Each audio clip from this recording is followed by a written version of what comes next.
नमस्कार. तर आपण छान अशी खिचडी बनवून घेणार आहोत. सोमवार आहे ना, तर सर्वांना सोमवारच्या खूप खूप शुभेच्छा.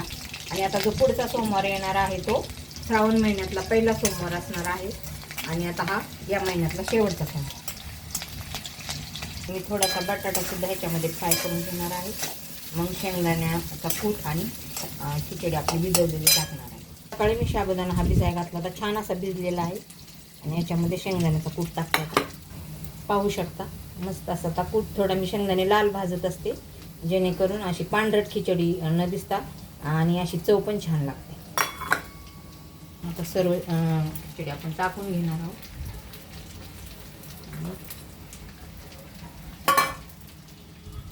तेल मी शेंगदाण्याचं वापरते, तूप वगैरे नाही तर शेंगदाण्याचं तेल वापरलेलं आहे. तिकडे लाल बरणी दिसत असेल तुम्हाला तर ते वेगळं शेंगदाण्याचं आणि किटलीमध्ये जे ते आपलं रोज यूज करण्याचं. थोडंसं मीठ टाकून घेणार आहे. चमच्याने असं व्यवस्थित पडत नाही, एकदमच पडतं म्हणून मी हातानेच टाकते. तर अशी मस्त अशी कमी गॅसवरती खिचडी बनवून घेणार आहे. आणि थोडासा चहा पण घेतलेला आहे, त्यामुळे आता थोडंसं म्हणजे पोट भरल्यासारखं झालेलं आहे. पण एरवी खूप भूक लागते, उपासा दिवशी भूकच लागत नाही. आता जवळजवळ तुम्हाला सांगते 2:30 वाजले असतील. दाखवते मी 1 मिनिट. तर बरोबर 2:30 वाजलेले आहेत. पण सगळं घरातली स्वच्छता वगैरे सर्व आवरून थोडा वेळ बसले. नंतर मग हे बनवायला घेतलं, कारण ते पसारा वगैरे ठेवून मला आवडत नाही. आणि सकाळी स्वयंपाकसुद्धा म्हणजे बरं 2 भाज्या जवळजवळ 2-3 भाज्या झाल्या होत्या सकाळी डब्याच्या वेळेला घरच्या, तर त्यामुळे थोडा उशीर. सकाळी असं छान असं सुकं बटाटा डब्यासाठी बनवलं होतं आणि पातळ भाजीसुद्धा. तर ही एक पातळ भाजी पण बनवली होती, चपात्या वगैरे मग सगळ्या गोष्टी व्हायला आणखीन. आणि थोडंसं तव्यात पनीर पण बनवलं होतं, पण ते संपलं. अगदी थोडं बनवलं होतं, थोडी गिरवी वगैरे शिल्लक होती, तर मग त्याच्यामध्ये पनीर वगैरे थोडंसं बनवलं होतं मी. आणि मग 3 भाज्या झाल्या, त्यामुळं मग पसारा तेवढाच काम वाढतं, बरोबर आहे की नाही.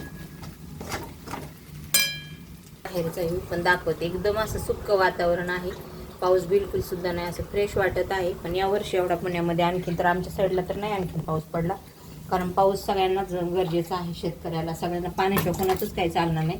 पण श्रावण महिन्यामध्ये कदाचित आता पाऊस सुरू होईल. आता तर एवढा जास्त पडलेला नाही. आणि तिथे जवळच नदी, अगदी इथून किचनमधूनच दिसते ते. आता थोडंसं दाखवते, पण नाही दिसणार आता कदाचित.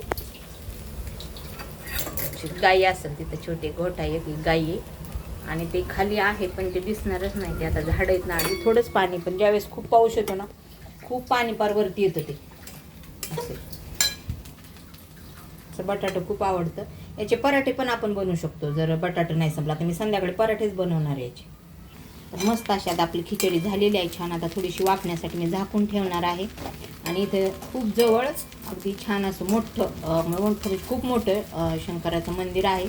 तर मंदिरात संध्याकाळी जाणार आहे मी. अगदी जवळ म्हणजे गॅलरीतून मला अगदी कपडे वाळू घालत असते तेव्हा तर शिखर म्हणजे थोडक्यात ते असतं वरती शिखर छोटं, तर ते दिसतं. तर मंदिरात जाऊन येणार आहे. अतिशय सुंदर असं करमतं. आणि देव नेहमी सर्वांना सुखी ठेव असंच ही प्रार्थना. झाकून ठेवणार आहे जरा वेळ.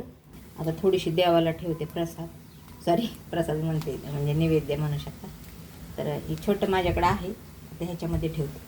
पाणी आहे, पाणी पण ठेवते छोट्या ग्लासाला. ठेवल्यानंतर आता ही झाकून ठेवते आणि 5 मिनिटांनी वाफेवरती मग नंतर खाणार आहे. धन्यवाद. आणखी एक मी रात्री ना छान असं दूध होतं, तर मग दही लावलं होतं. पाहू शकता आता हे दिसते का नाही कॅमेऱ्यात. 1 मिनिट. असं मस्त असं दही झालेलं आहे. इथं डेअरीमधून दूध आणलं होतं, तर पाहू शकता. तर हे मी ना हे सांगायचं विसरले होते थोडक्यात. तर खिचडीसोबत खायला छान असं घरचं दही तयार झालेलं आहे. थोडं पातळ आहे, पण चवेला खूप छान लागतं. अशा प्रकारे आपला हा व्हिडिओ आता इथे एंड करूया. धन्यवाद.